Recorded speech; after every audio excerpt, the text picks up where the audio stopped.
அதாவது 4 ரூம்லுமே பெட்ரூம் வரலாம். ஈசானியத்துல பெட்ரூம் வரலாம், தென்கிழக்குல பெட்ரூம் வரலாம், வடமேற்குல பெட்ரூம் வரலாம், தென்மேற்குல பெட்ரூம் வரலாம். ஆனா அந்தந்த பெட்ரூம்ல யார் தங்க வேண்டும் என்பதை நாம் முதல்ல தெரிஞ்சுக்கணும். ஈசானியத்துல பெட்ரூம்ல குழந்தைங்கள படுக்க வைக்கலாம். ஒரு குழந்தை 5வது படிக்குது, 6வது படிக்குது, 10வது படிக்குதுன்னா ஈசானியத்துல தங்க வைத்தா நல்லா படிக்கும் அந்த குழந்தை.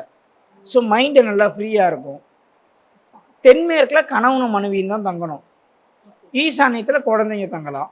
அந்த குழந்தைய வளர்ந்து கல்யாணம் ஆகிற வயசுக்கு வந்துச்சுன்னா அது ஒரு தென்மேற்குக்கு போயிடணும். ஒரு வீட்டில் அப்பா அம்மா ஒரு பையன் மனைவி ஒரு மாஸ்டர் பெட்ரூம் தென்மேற்கில் தான் இருக்கு. இப்போ அப்பா அம்மா தங்கணுமா பையன் தங்கணுமா அப்படின்னு ஒரு கேள்வி வருதுன்னா அப்பா அம்மா பெட்ரூம்ல தங்குறாங்க தென்மேற்குல, பையனும் மருமகளும் வடமேற்குல தங்குறாங்கன்னு வைங்க.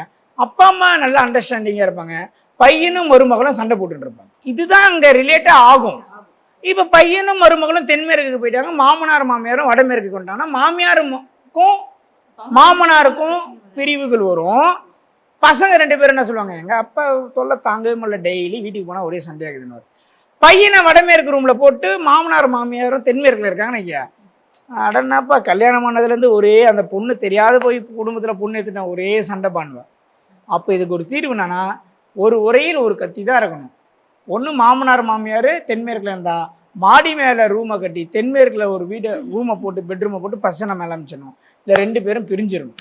என்ன சார் பையனை அம்மா அப்பாவை பிரிய சொல்கிறீங்களே, பாவமா? பாவம்லாம் கிடையாது. 2 பேரும் 2 தென்மேற்குக்கு போயிடுங்க, நல்லா இருக்கு. சின்ன பசங்க தாராளமாக ஈசானியத்தில் வளரலாம். ஈசானம் என்பது வளரக்கூடிய இடம், நீர்ப்பகுதி, நல்லா இருக்கும். குழந்தைங்களுக்கு அஃபெக்ட் ஆகாது. திருமணமான தம்பதிங்க தான் அங்கே ஒன்று சேரக்கூடாது. ஈசானியத்தில் உட்காந்து படிக்கலாம், நார்த் ஃபேஸிங் பார்த்து படிக்கலாம்.